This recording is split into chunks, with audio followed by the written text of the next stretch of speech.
On Easter Monday, the world woke up to a heartbreaking shock, the kind of news that feels impossible to process, as though time itself stood still. Pope Francis, the 266th leader of the Catholic Church, had passed away at the age of 88, just hours after standing before the faithful in St. Peter's Square during the Easter Sunday, Massachusetts. His loss is not just the end of the papacy, but the loss of a symbol of humility, compassion, and a church that reached out to the most marginalized in society. We all felt the weight of this news, and it's in moments like these that we struggle to understand the sudden departure of someone who meant so much to so many.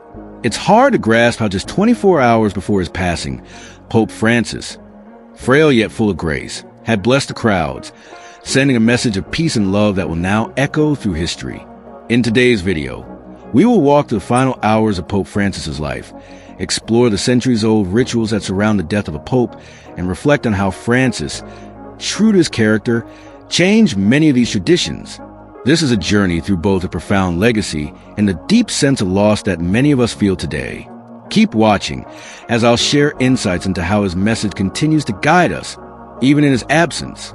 If this moment has impacted you, leave a 0 in the comments below. We are all in this together. Don't forget to like this video and subscribe for more meaningful content as we honor his memory. Although frail and confined to a wheelchair, Pope Francis, with his trademark grace, continued to bless the crowds in St. Peter's Square, waving to the faithful as he was driven through the square. He paused several times to bless babies that were brought to him, his kindness and compassion evident despite his declining health. As he sat and watched, an aide delivered his Easter message, a call for peace in Gaza and Ukraine, and a powerful condemnation of the bloodshed that gripped the world. These would be the final words he shared with the world, a final message of love and hope. Just hours later, at 7:35 a.m. local time on Easter Monday, Pope Francis passed away at the Vatican. His health had been deteriorating since February, when he was hospitalized with pneumonia in both lungs, a condition complicated by a partial lung removal he had undergone years earlier in Argentina. Despite his ongoing battle with illness, few could predicted his death so soon after his final Easter appearance. BBC correspondent David Gili recalled the shock and heartbreak in the streets of Rome as people rushed towards St. Peter's Square upon hearing the news, some openly weeping for the loss of a pope who had touched so many lives. Jorge Mario Bergoglio's path to the papacy was anything but ordinary. Born in Buenos Aires to Italian immigrants escaping fascism, he led an unconventional early life, working as a nightclub bouncer and chemical technician before answering the call to join the Jesuit order. Through sheer determination and faith, he ascended the ranks of the church, ultimately becoming the first non-European pope in over 1,300 years, the first pope from the Americas, and the first Jesuit to ever sit on the throne of St. Peter. Throughout his 11 years as pope, Francis completely reshaped the role of the papacy. He turned away from the luxurious traditions of the Vatican, choosing instead to live humbly in the guest house rather than the papal apartments. His actions spoke volumes. He washed the feet of prisoners, embraced the disfigured, and tirelessly advocated for the poor, migrants, and the protection of our environment. His final Easter message encapsulated the essence of his papacy, calling for the freedom of religion, thought, and expression, while pleading for peace in war-torn regions and the provision of aid to those suffering from hunger, all in the hope of a more peaceful world for future generations. The death of a pope sets in motion a series of solemn rituals, steeped in tradition and carefully orchestrated, many of which have remained unchanged for centuries. However, under Pope Francis, even these sacred customs took on a new form. Traditionally, when a pope passes away, the Camerlengo Chamberlain verifies the death by calling out the pope's baptismal name 3 times. When no response comes, the Camerlengo officially declares that the pope has truly departed. Following this, the pope's fisherman's ring, a symbol of his authority, is ceremoniously destroyed, marking the end of his papacy. The body is then embalmed, typically within 24 hours, and placed on a raised platform known as the Catapale in St. Peter's Basilica for faithful to pay their respects. Traditionally, popes were laid to rest in 3 nested coffins, cypress, lead, and oak, each representing a different facet of the papal office. Yet, in keeping with his personal devotion to simplicity, Pope Francis made the unprecedented decision to forego these elaborate traditions, rewriting the script for his own funeral rites. Pope Francis chose to simplify his funeral and burial, reflecting his lifelong commitment to humility. Instead of the customary 3 coffins, he selected a modest wooden casket lined with zinc, in a striking departure from tradition. He also decided against the usual practice of displaying his body on a raised platform. Instead, his coffin would remain open, allowing mourners to pay their respects in a quieter, more personal way. Perhaps the most significant break from tradition was his decision to be buried outside the Vatican, something not seen in over a century. Unlike his predecessors, who were laid to rest in the Vatican grotto beneath St. Peter's Basilica, Pope Francis will be buried in the Basilica of St. Mary Major, one of the 4 major papal basilicas in Rome. This final resting place speaks volumes about his deep devotion to Mary, as well as his desire to remain close to the people of Rome, even in death. It is a humble, yet profoundly meaningful gesture, one that embodies the very essence of his papacy. The Basilica of St. Mary Major, nestled in the heart of Rome, stands as a beacon of accessibility, open to all who wish to honor the memory of a pope who constantly urged the church to reach beyond its own walls and serve the most marginalized in society.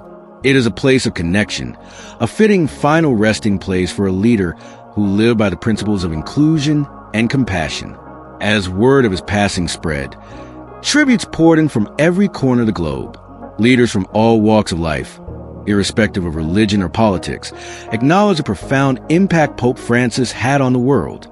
European Commission President Ursula von der Leyen reflected on how his humility and boundless love for the underprivileged had touched millions far beyond the Catholic Church.